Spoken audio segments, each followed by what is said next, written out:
Welcome to another episode of wealth creation with Padmaja. So ఈ రోజు మనం డిస్కస్ చేయబోయే టాపిక్ ఎమర్జెన్సీ ఫండ్. సో అసలు ఎమర్జెన్సీ ఫండ్ అంటే ఏంటి, మనము ఈ ఎమర్జెన్సీ ఫండ్ ని ఏ విధంగా బిల్డ్ చేయాలి, అండ్ మనకి ఎంత ఎమర్జెన్సీ ఫండ్ యొక్క రిక్వైర్మెంట్ ఉంటుంది, అండ్ మనం ఈ ఎమర్జెన్సీ ఫండ్ ని ఏ కైండ్ ఆఫ్ ఇన్వెస్ట్మెంట్ ఇన్స్ట్రుమెంట్ లో ఇన్వెస్ట్ చేయాలి గురించి మనం డీటెయిల్ గా డిస్కస్ చేద్దాము. సో ఈ వీడియోని స్కిప్ చేయకుండా చివరి దాకా చూడండి.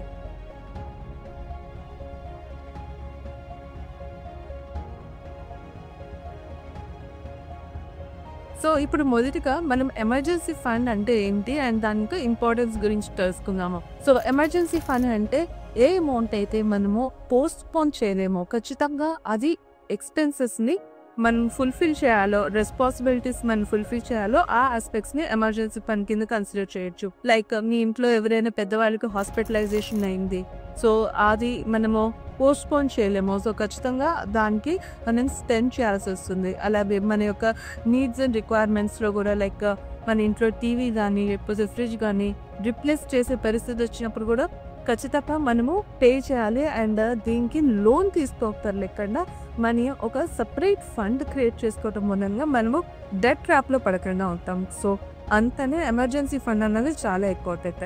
రీసెంట్గా కండక్ట్ చేసిన ఒక సర్వేలో ఇండియన్స్ ఆల్మోస్ట్ 75% పీపుల్ దగ్గర ఒక ఎమర్జెన్సీ ఫండ్ అంటూ లేదు.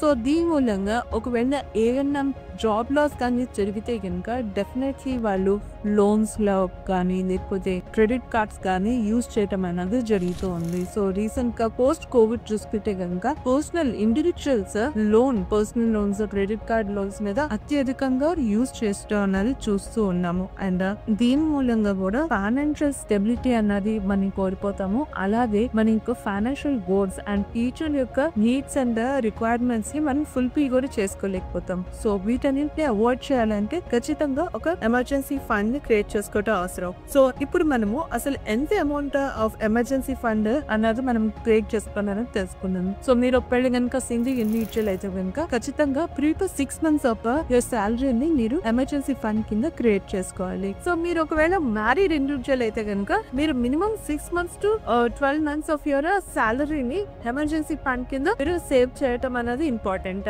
అదే మీకు ఒక 4 members డిపెండెంట్స్ ఉన్నారు అంటే లైక్ ఇమీడియట్ ఫ్యామిలీ ఆఫ్ మీ వైఫ్, మీ చిల్డ్రనే కాకుండా మీ యొక్క పేరెంట్స్ కూడా ఇంక్లూడెడ్ అయితే కనుక ఖచ్చితంగా మీరు 6 months నుంచి 18 months మీ శాలరీని ఎమర్జెన్సీ ఫండ్ కింద సేవ్ చేసి ఉంచడం అనేది చాలా ఇంపార్టెంట్. అండ్ ఒకవేళ కనుక మీరు ఒక బిజినెస్ ఓనర్ అయితే బిజినెస్ లో చాలా అన్సర్టనిటీస్ ఉంటూ ఉంటాయి. సో ఆ అన్సర్టనిటీస్ ఓవర్కమ్ చేయడానికి కూడా మనకి ఒకసారి 1.5 years కూడా పడుతుంది. సో అలాంటి సిచ్యుయేషన్ లో మీరు minimum 2 years of your income ని ఎమర్జెన్సీ ఫండ్ కింద సేవ్ చేసడం అనేది చాలా ఇంపార్టెంట్. సో ఎమర్జెన్సీ ఫండ్ లో ఏ ఆస్పెక్ట్స్ ని మనము ఇంక్లూడ్ చేయాలన్నది మనం ఇప్పుడు డిస్కస్ చేద్దాము. సో మీరు ఒక ఎమర్జెన్సీ ఫండ్ క్రియేట్ చేసేటప్పుడు మీ యొక్క monthly expenses like basic expenses like groceries and rent ఇలాంటి వాటితోటే కాకుండా మీ యొక్క financial commitments like home loan, car loan, personal loan లేకపోతే కనుక ఇన్వెస్ట్మెంట్ కమిట్మెంట్స్ ఏమైనా ఉంటే కనుక వాటిని కూడా కన్సిడర్ అన్నది మీరు చేయటం ఇంపార్టెంట్. ఇప్పుడు మనము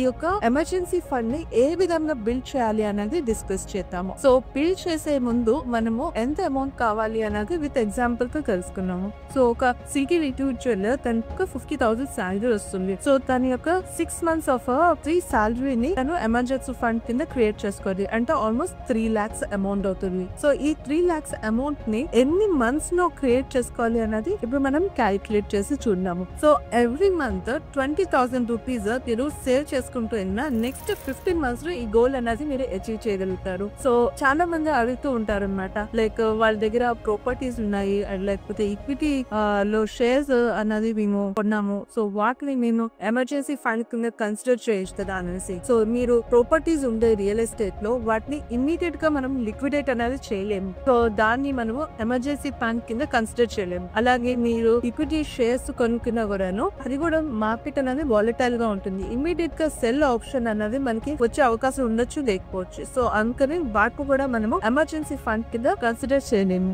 సో ఇప్పుడు మనము ఎమర్జెన్సీ ఫండ్ ని ఎక్కడ ఇన్వెస్ట్ చేయాలి అనేది తెలుసుకున్నాము. సో ఎమర్జెన్సీ ఫండ్ యొక్క బేసిక్ రిక్వైర్మెంట్ లిక్విడిటీ. అంటే మనకి ఇమీడియట్ గా అమౌంట్ కావాలంటే మన అకౌంట్ లో 1 hour లో అమౌంట్ ఉండేటట్టుగా మనము ఇన్వెస్ట్మెంట్ అనేది చేయాలి. సో ఇలాంటప్పుడు మనము రిటర్న్స్ చేస్తే గోళ్ళు బట్ స్టేబుల్ గా అండ్ గ్యారంటీడ్ గా రిటర్న్ వచ్చే కైండ్ ఆఫ్ ఇన్వెస్ట్మెంట్స్ లో ఇన్వెస్ట్ చేసుకోవడం అనేది ఇంపార్టెంట్. సో ఇప్పుడు మన యొక్క ఇన్ఫ్లేషన్ 5% ఉంటే ఈక్వలెంట్ కైండ్ ఆఫ్ రిటర్న్ ఇచ్చే ఇన్వెస్ట్మెంట్ ఆప్షన్స్ లో మనం ఇన్వెస్ట్ చేసుకోవచ్చు. సో అందులో మనం ఫస్ట్ గా కన్సిడర్ చేయాల్సింది గ్యారంటీడ్ రిటర్న్ ఇచ్చే ఎఫ్డీస్. సో ఎఫ్డీస్ లో mostly 6 to 7% kind of returns అయితే మనకి ఖచ్చితంగా వస్తాయి. సో నెక్స్ట్ కేటగిరీ వచ్చి లిక్విడ్ మ్యూచువల్ ఫండ్స్. ఇవి ఒక డెట్ పేపర్స్ లో ఇన్వెస్ట్మెంట్ అనేది చేయడం జరుగుతుంది. And that to safe kind of papers లో లైక్ గవర్నమెంట్ బాండ్స్ లేకపోతే ట్రెజరీ బిల్స్ లో అది కూడా 90 days డ్యూరేషన్ లో ఉన్న ప్రొడక్ట్స్ లోనే ఇన్వెస్ట్మెంట్ అనేది చేస్తారు. సో దాని మూలంగా మనకి రిస్క్ అనేది చాలా తక్కువగా ఉంటుంది. అండ్ ఇందులో మనం 7 to 8% వరకు రిటర్న్ ఎక్స్పెక్ట్ చేయొచ్చు. అండ్ అలాగే మన లిక్విడిటీ కూడా ఇక్కడ హైగా ఉంటుంది. అంటే దీనికి ఎలాంటి ఎగ్జిట్ లోడ్స్ ఉండవు. And at the same time మనం ట్రాన్సాక్షన్ ప్లస్ 1 day లో మనకి మన అమౌంట్ బ్యాంక్ లో పడిపోతుంది. సో ఇవి మనము ఎమర్జెన్సీ ఫండ్ కి సూటబుల్ కైండ్ ఆఫ్ ప్రొడక్ట్ అని చెప్పచ్చు. సో ఈ ఇన్వెస్ట్మెంట్ ని ఏ విధంగా మనం ఇన్వెస్ట్ చేయాలి అంటే కనుక ఖచ్చితంగా నేను 50% ఎఫ్డీ లోను ఒక 50% లిక్విడ్ మ్యూచువల్ ఫండ్ లోను ఇన్వెస్ట్ చేయమని చెప్తాను. సో మీరు ఈ 50% ఒక ఎఫ్డీ లోను కూడా ఒక 3 different ఎఫ్డీస్ ని క్రియేట్ చేయండి. సో దట్ మీరు లిక్విడేట్ చేసినప్పుడు మీ టోటల్ అమౌంట్ మీద పెనాల్టీ అనేది పడదు. అండ్ మీకు కావాల్సిన అమౌంట్ మీరు విత్డ్రా చేసుకునే అవకాశం ఉంటుంది. అండ్ లిక్విడ్ మ్యూచువల్ ఫండ్స్ లో కూడా ఎగ్జిట్ లోడ్ అనేది లేదు కాబట్టి మీకు కావాల్సిన అమౌంట్ మీరు విత్డ్రా చేసుకోవచ్చు. సో లాస్ట్ గా కొన్ని important points on emergency fund గురించి తెలుసుకుందాము. ఫస్ట్ వచ్చి రెగ్యులర్ గా మీ ఎమర్జెన్సీ ఫండ్ రివ్యూ చేయడం అనేది ఇంపార్టెంట్. ఎందుకంటే మనకి ఎవ్రీ 2 years కి మన యొక్క లైఫ్ స్టైల్ ఎక్స్పెన్సెస్ అనేవి పెరుగుతూ ఉంటాయి. దానికి తగ్గట్టుగా మన యొక్క ఎమర్జెన్సీ ఫండ్ ని కూడా ఈక్వలెంట్ గా మెయింటైన్ చేయడం అనేది ఇంపార్టెంట్. సెకండ్ థింగ్, ఎప్పుడైనా మన యొక్క ఎమర్జెన్సీ ఫండ్ ని విత్డ్రా చేసి యూజ్ చేసినట్టయితే కనుక దాన్ని మళ్ళీ రీఫిట్ చేయడం కూడా ఇంపార్టెంట్. సో ఈ 2 ఆస్పెక్ట్స్ ను మర్చిపోకండి. అండ్ మీరు ఇప్పుడు దాకా మీరు మా ఛానల్ సబ్స్క్రైబ్ చేసుకోకపోతే వెంటనే సబ్స్క్రైబ్ చేసుకోండి. అండ్ అలాగే మీ యొక్క ఎక్స్పీరియన్స్ ఆఫ్ ఎమర్జెన్సీ ఫండ్ గురించి కామెంట్ బాక్స్ లో చెప్పండి. అండ్ నెక్స్ట్ వీక్ ఇంకా ఇంట్రెస్టింగ్ టాపిక్ తో Mutual fund investments are subject to market risks. Read all scheme related documents carefully.